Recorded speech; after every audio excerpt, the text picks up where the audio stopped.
بسم الله والابن والروح القدس الاله الواحد امين. كل سنه وحضراتكم طيبين. ربنا يعيد عليكم الايام بكل الخير والبركه وتبقوا دايما فرحانين. وكنيستنا الجميله المرشده بالروح القدس لما بتقسم السنه لمواسم بالشكل ده وتدينا اعظم اسبوع في السنه هو اسبوع الالام بكل تفاصيله بكل درجاته بكل محطاته، عشان تعيشنا رحله الام السيد المسيح ساعه بساعه وكاننا معاه لاننا كنا فيه. زي ما قيل كده ان احنا كنا في المسيح والمسيح فينا، وعشان كده بولس الرسول يقول فيما بعد احيا لا انا بل المسيح يحيا فيا. وعشان تعيشنا الكنيسه كل التفاصيل العجيبه دي خلتها لنا جمعتها في اسبوع حلو. والاسبوع ده احنا لو كنا الحقيقه بناخد الموضوعات بجد وبهدوء وبسلام ومطرطقين ودنا ومفتحين عينينا، احنا كاننا بالظبط هنكون مع المسيح لحظه بلحظه وخطوه بخطوه. السيد المسيح له كل المجد. المنظر النهارده وهو في دخوله الى اورشليم راكب على جحش او على اتان، وجحش ابن اتان. يقول الاباء ان المنظر ده البشريه انتظرته 5500 سنه. الموقف ده ليه بقى؟ لان الحقيقه من اللحظه اللي فيها اخطا ابونا ادم ومنى حواء وحسوا انهم عريانين وحسوا بالخزي والعري والخجل والعار، دوروا على حلول وقتيه. وياما ناس لحد دلوقتي بتدور على الحلول السريعه، الحلول الوقتيه، وفضلوا يدوروا على حبه من ورق التوت علشان يقدروا يداروا عريهم. لكن ربنا قال لهم الحلول دي حلول بشريه ضعيفه خالص. ورق التوت مسيره ايه؟ هينشف ويقع. فعمل ذبيحه، ذبح ذبيحه واخذ لهم من الاقمصه، يعمل لهم اقمصه من جلد الذبيحه علشان يقول لهم الحكايه هي مبدا، بدون سفك دم لا تحدث مغفره. وسفك الدم ربنا بدأوا بالذبيحه وسلم الموضوع ده لادم وادم سلمه لاولاده. وعشان كده لما جه هابيل يقدم ذبيحه قدم من سمان غنمه، ربنا قبلها وبالسرور. ولما قايين افتكر ان يا عم هي ذبيحه وخلاص، هو كمان هيفرض عليا اقدم ايه؟ قدم من ثمار الحقل، ربنا رفض ذبيحته. الحكايه مش حكايه ذبائح تتقدم لربنا، لكن حسب الشرط اللي ربنا عايزه. الامر ده خلى الفكر ده يفضل موجود، ربنا يسلمه عن طريق الناموس والانبياء لشعب الله يقدموا الذبايح.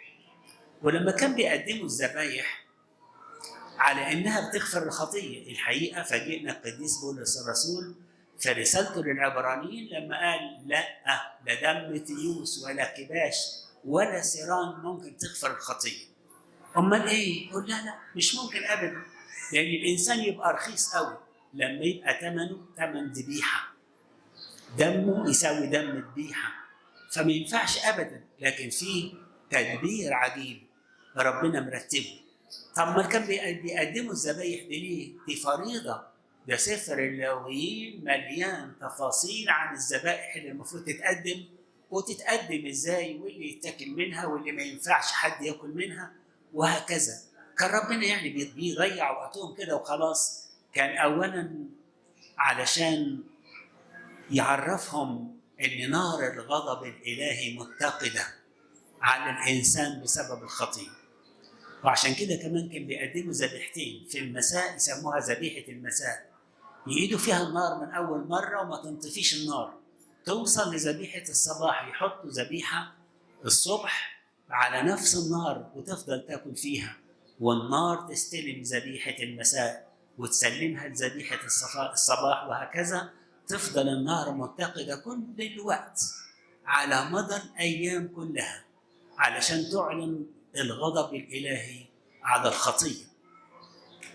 لكن الحقيقه الموضوع كله بما انه ما كانش بيجيب نتيجه وما كانش بيغفر الخطايا، لكن اللي قدموها بايمان اتنقلت خطاياهم على المسيح، على الذبيح الحقيقي. لكن علشان هم كانوا بيقدموا، طب واللي اهمل وقال يا عم بقى ده عمل زي قايين، ما خلاص هو يقدم ايه؟ مش لازم الموضوع الذبيحه بالنسبه له. فعشان كده الحقيقة فكر الذبيحة ده فضل على طول ملازم الإنسان المؤمن المرتبط بكلمة ربنا كل الوقت، ومنتظرين الذبيح العظيم اللي اتكلم عنه كل الأنبياء. ويمكن ده الحقيقة سبب من الأسباب إن إحنا كنا بنشوف في أسبوع الآلام مش بنصلي مزامير، بنصلي بس تاتيبونا بيقول 12 مرة بدل ال 12 مزمور، عشان نقول لربنا في الوقت ده لك القوة، لك المجد، لك العزة، لك البركة. وكل ده بنقوله ليه؟ علشان الحقيقة نقول ممكن الناس كلهم ولحد دلوقتي وإلى مدى الأيام هيشوفوا صلب المسيح هو صلب الضعف. ضعف، يا ازاي يكون حد قوي زي كده ابن ربنا ابن الله او حتى نبي، ازاي بقى ما يقدرش يدافع عن نفسه؟ هو مش جاي عشان يدافع عن نفسه، هو جاي عشان يقدم نفسه، زي ما قال انا من اجل هذه الساعه اتيت. ولما جه عشان يدخل اورشليم عايز يقول لهم الحكايه لا، بدايه الخلاص هو السلام. لما السلام يسكن في قلوبكم هيبقى فعلا خلاص، انتم مؤهلين للخلاص. لكن بدون السلام ما يسكن في قلوبكم هتفضلوا متخاصمين متحاربين، تفضلوا تاكلوا في بعض. حتى ان شعب الله لما كان منقسم على شعبين، مملكتين، مملكه الشمال ومملكه الجنوب، مملكه الشمال اللي كانت عاصمتها السامره ومملكه الجنوب اللي عاصمتها اورشليم، قعدوا مرات كثيره ياكلوا في بعض ويقتلوا في بعض مع انهم شعب واحد ولهم اله واحد، والمفروض لهم كتاب المقدس واحد بالناموس والانبياء. ليه ده كله؟ لان الشر ساكن في القلوب، وزي ما قال اشعياء النبي لا سلام قال الهي للاشرار. فجه سيد المسيح يدخل اورشليم بدايه عهد جديد عشان يقول لهم استنوا. طب ومين قال ان هو كده داخل؟ عشان كان بنقول الملك المسيح الملك المسيح. لو كان راكب حصان كان يبقى ملك حرب وجاي يحارب، لكن لانه راكب الحمار دون او جحش بن اتان، قلنا الاثنين الحقيقه دول علشان يشيروا للمملكه للشعب الله المختار. اولا هو الاتان لانها متمرسه على الركوب، على المشاوير، على الهدوء، على المعرفه. لكن الجحش ده كان لسه بيقول لم يجلس عليه احد من قبل، علشان يتقال ان الامم برضه هيستحقوا جلوس المسيح في وسطهم ويديهم نعمه. طيب كونوا ملك، الناس عملوا حاجه عجيبه قوي وعشان نعرفها ازاي بقى في الوقت ده. اول ما استقبلوه فضلوا يقولوا مبارك الاتي باسم الرب، ويقولوا قلعوا القمصان وحطوها تحت اقدام الجحش ده قدامه علشان يدوس عليه واستقبلوه بالزعف. جابوا الحكايه دي منين؟ عشان يفهمونا ونفهم انه فعلا كان بيقصدوا انهم بيستقبلوا المسيح كملك. في يوم من الايام لما ايليا النبي قدر يقدم ذبيحه دونا عن كل انبياء البعل والسواري، وانتصر عليهم لما نزلت نار من السماء واكلت الذبيحه، قدر يقتل ويتخلص من كل انبياء البعل وانبياء السواري. لكن ثاني يوم سمع خبر من ايزابل الملكه الشريره زوجة اخاب الملك، وقالت له دمك هيسفك زي دمهم، بكره مش هيقطع عليك صبح. العجيبه ان ايليا النبي الناري العجيب اللي قدر يعمل الحكايه دي خاف واترعب وهرب لجبل الكرمل، لحد ما ربنا جاله في النهايه قال له خلاص خلاص يا حبيبي، مالك انت قاعد هنا ليه؟ قال له قتلوا انبياءك وهزموا مذابحك وما عادش في حد باقي غيري انا وهم يطلبون نفسي. فقال له طب خلاص خلاص، روح ارشم أليشع بن شافاط نبي بدلا منك، وحزائيل ملك لأرام، ويهو ابن نمشي ملك لإسرائيل. قال له طب ده يهو ده مشكلة، يعني كلهم دول سهلين، يهو مشكلة ليه؟ لأن يهو ضابط في الجيش، ضابط كبير في الجيش، يدخل له ازاي وسط الناس دول ويرشموا أو يحط عليه قليلة الزيت والطيب علشان يقول له اختارك ربنا ملك لإسرائيل. فقال له ابعت غلام، فيقول بعت غلام، وغلام كده بسيط، ودخل سأل عليهم فين يهو ابن نمشي؟ قالوا انت عايزه فيه؟ قالوا بس قولوا لي عليه. قالوا له جوه فين؟ فدخلوا في المكان اللي هو فيه، وبسرعه كده قال له ما تتكلمش. ايليا النبي فهمهم ما تفتحش بقك، ما تقولش اي حاجه لاي حد. وبالفعل دخل عليه ودلق قنينه الطيب على راسه وقال له أليس يهو ملكا لإسرائيل؟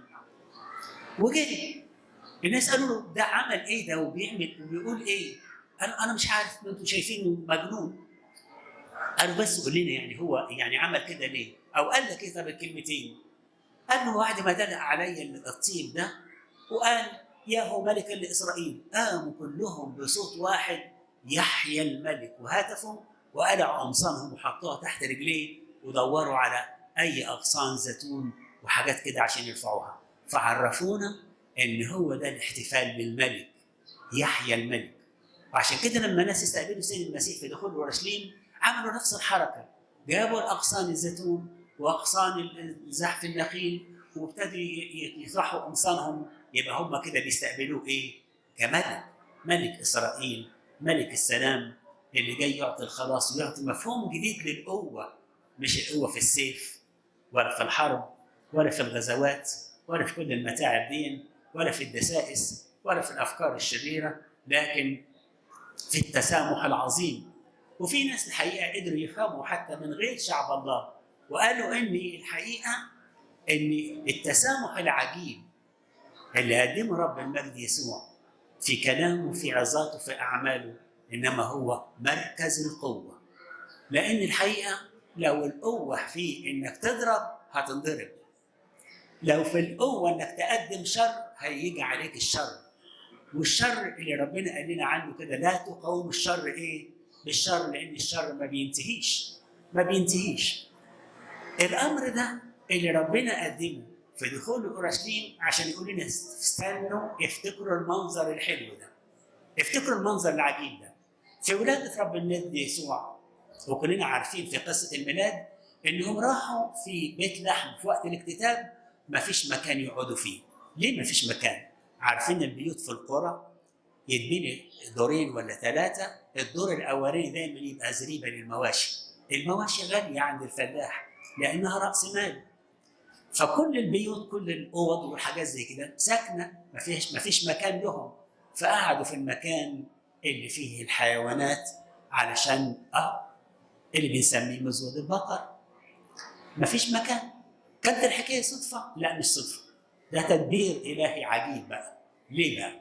كان بيفكرنا باللحظات، وكأن ربنا يسوع المسيح بيقول للذبائح اللي كانت بتتقدم من المكان ده كتر خيركم، كفايه عليكم لحد كده، فضلتوا تندبحوا مئات والاف السنين وبلا ثمر لان دمكم مش هيغفر الخطيه.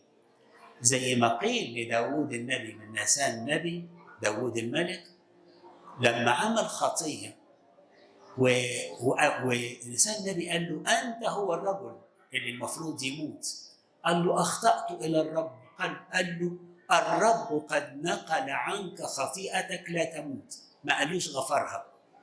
ليه بقى؟ لان ده مش وقت الغفران، نقلها على صليب المسيح اللي هو هيغفر الخطيه فيما بعد. فكان السيد المسيح النهارده داخل اورشليم يوم الحد ده كان بيعملوا فيه ايه؟ يعملوا ايه في اليوم ده؟ يشتروا خروف الفصح ويقنوه عندهم كم يوم؟ 4 أيام، يقعدوا بقى يفلوا فيه، يفحصوه حبه بحبه، ما يكونش فيه كسر، ما يكونش فيه عين ضيعه، ما يكونش فيه اي حاجه مبتوره، ما يكونش اجرب، ما يكونش لازم يكون ذبيحه بلا ايه؟ بلا عيب، لان هو ده شبيه المسيح، يكون ذبيحه بلا عيب. فيدخل بقى المكان ده سيد المسيح له كل مجد داخل قعد ال4 أيام دول. بصوا كده حتى الكنيسه بتعيشونا كطقس كمان. نيجي بعد في اخر اليوم النهارده ونطلع ايقونه الصليبوت ونقول لنخرج اليه حاملين عاره زي ما قال بولس الرسول، لان سيد المسيح صلب خارج اورشليم. وفي خروجنا من بره كده بنقعد بقى بقيه الاسبوع ما فيش قداس، يتقفل ستر المذبح، يتقفل الهيكل، خلاص ما فيش قداس. ايه 2 3 4، واليوم الخامس اللي هو اليوم الرابع اللي هو يوم الخميس اللي يتقدم فيه الذبيحه بنعمله قداس خميس العهد الجديد اللي هيتكون. كأن الايام دول يشاوروا على الفحص اللي كان بيفحصوا فيه خروف الفصح، كمان يشاوروا على حاجه ثانيه. فاكرين لما ابونا ادم وامنا حواء غلطوا ربنا على طول بسرعة بعت ملاك كروب بسيف ذو لهيب نار متقدة. يعمل ايه؟ يقول يحرس شجرة الحياة. ليه يحرسها؟ ليه ما خربت كلها على بعضها الجنة بعد ما هينطرد منها آدم؟ قال ألا يرجع ويأكل منها فيحيا إلى الأبد. ما خليه يا رب يحيا الأبد، يقول يحيا بخطيته وما يكونلوش خلاص. فكأن الأيام دي هي عبارة عن أيام انتظار الخليقة لل 5500 سنة علشان يتم الوقت ده. الله دخول المسيح الملك، دخول المسيح الذبيح الحقيقي، دخول المسيح حمل الله الذي يحمل خطية العالم، جاي لأورشليم وبيقدم لهم السلام ويقول لهم يا أورشليم يا أورشليم يا قاتلة الأنبياء وراجمة المرسلين إليها، كم مرة أردت أن أجمعكم كما تجمع الدجاجة فراخها تحت جناحيها ولم تريدوا. ولما يقول الحتة دي كأنه بيقول لنا احنا كمان دايما ربنا يبص لإرادتك، لمحبتك، لتقدمه عن طيب خاطر، لا بالأمر ولا بالقانون ولا بالسيف ولا بالعقوبة. هم دول دايما حياتك كلها تتقدم كفلسي الأرملة. ربنا يفرح بالتقدمة اللي من أعوازك، من محبتك. انت حد بيضايقك لكن متمسك بإيمانك، بتسمع كلام متلخبط كتير ولا يهمك خالص، ولا يهمك. ما في ناس كتير كانوا بيهتفوا كده وهم مش فاهمين بيعملوا ايه. عشان كده يا احبائي في الوقت ده السيد المسيح له كل المجد هو كان طبعا عارف ومدبر كل الامور دي علشان يوصل للحظه اللي يقدم فيها ذاته ككاهن وذبيحه. كلنا ككهنه هنا احنا كهنه الله نقدم الذبيحه، لكن المسيح كان هو الكاهن والذبيحه. وعشان كده بنقول في فايت اوف انف اللحن الجميل في يوم الجمعه العظيمه الذي اصعد ذاته. هو اصعد ككاهن وذاته كذبيحه. سيد المسيح له كل المجد كان مدبر كل حاجه، عارف بيعمل ايه، بيقدم للبشريه الخلاص اللي يوصلهم للسماء ويرجعنا مره ثانيه لفردوس النعيم ثم الى ملكوت السماوات. ربنا والهنا مخلصنا ده عجيب في محبته، عجيب في تدبيره، عجيب في بره، عجيب في احتماله، عجيب في انتظاره وامهاله وتمهله على الشعب الخاطئ، وما زال بينتظر. لكن الحقيقه ده كانه بيقول لنا احنا، مش بيقول لبس الاهالي اورشليم خلي بالكم لا تبكن علي بل ابكن على انفسكم وعلى اولادكم، لان الخطيه ممكن تضيع الخلاص. ويبقى كل اللي قدمه السيد المسيح كانه ملوش اثر، بس مش ده لان ضعف عند المسيح وتقدمته، لكن لان انت مش بتستقبل كما يجب، كما سلك ذاك بكل الحب، بكل التواضع، بكل المحبه، بكل الرحمه، بتدبير الخلاص. ينبغي ان نسلك نحن ايضا كاولاده. ربنا يديكم نعمه ويديكم بركه، تكونوا شهود لاسم مبارك. اللي ما شافش المسيح يشوفه فيكم، واللي ما شافش اعمال المسيح وما سمعش عنها يسمع عنها ويشوفها في اعمالكم، عشان تكونوا شهود لاسم المبارك. له كل المجد الان وكل اوان الى ظهر الدور كلها. امين. كل سنه وانتم طيبين.